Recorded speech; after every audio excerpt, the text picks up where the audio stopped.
Cockroach जनता party के प्रदर्शन से मोदी सरकार को झुकना पड़ा और अब बीजेपी नेताओं की तरफ से युवाओं और सीजेपी से जुड़े लोगों को परेशान किया जा रहा है। इसी कड़ी में सीजेपी फाउंडर अभिजीत दिपके की पढ़ाई को लेकर सवाल उठने लगे हैं।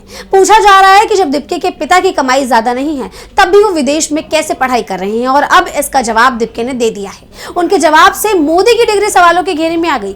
तो क्या है पूरी खबर, जानेंगे इस रिपोर्ट में। जंतर मंतर पर कॉकरोच जनता पार्टी के बैनर तले युवाओं के प्रदर्शन से मोदी सरकार झुक तो गई, लेकिन अब युवाओं को कई तरह से परेशान किया जा रहा है। लोगों की पहचान कर उन पर एक्शन लिया जा रहा है तो किसी पर एफआईआर की जा रही है। यहां तक कि सीजेपी फाउंडर अभिजीत दिपके पर भी शिकंजा कसने की कोशिश की गई। मध्यम वर्ग के परिवार से आने वाले दिपके विदेश में पढ़ाई कैसे कर रहे हैं, इसके लिए बाकायदा आरटीआई दायर की गई है और उनके पिता की संपत्ति जांच करने की मांग की गई है, जिस पर अब अभिजीत दिपके ने करारा जवाब दिया। उन्होंने पीएम मोदी की डिग्री पर सवाल उठा दिए।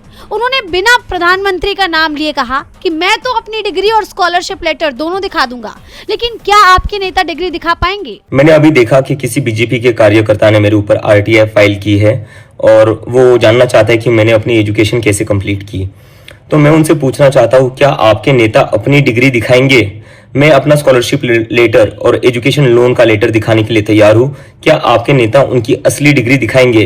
इस दौरान उन्होंने सवाल किया कि आप लोग शिक्षा के इतने खिलाफ क्यों हो? दिपके ने कहा, और मुझे समझ नहीं आता इन लोगों को एजुकेशन से इतनी क्या प्रॉब्लम है। अगर कोई आम घर का लड़का बॉस्टन यूनिवर्सिटी में जाकर पढ़कर आ गया तो इससे इन लोगों को तकलीफ क्यों हो रही है? आप लोग एजुकेशन के इतने खिलाफ क्यों हो? जैसा आप जानते हैं कि दिपके हाल ही में बॉस्टन से पढ़ाई पूरी कर वापस लौटे हैं और उन्होंने आते ही ऐसा आंदोलन सरकार के खिलाफ छेड़ा जिससे बीजेपी की जमीन हिल गई। इसीलिए बीजेपी की तरफ से सवाल उठाए जा रहे हैं कि आखिर अभिजीत दिपके के पास अमेरिका में पढ़ने के लिए पैसा कहां से आया, और इसी सवाल का जवाब दिपके ने इस तरह से दिया कि अब बीजेपी और पीएम मोदी दोनों बुरी तरह फंस चुके हैं। डीबी लाइव की रिपोर्ट।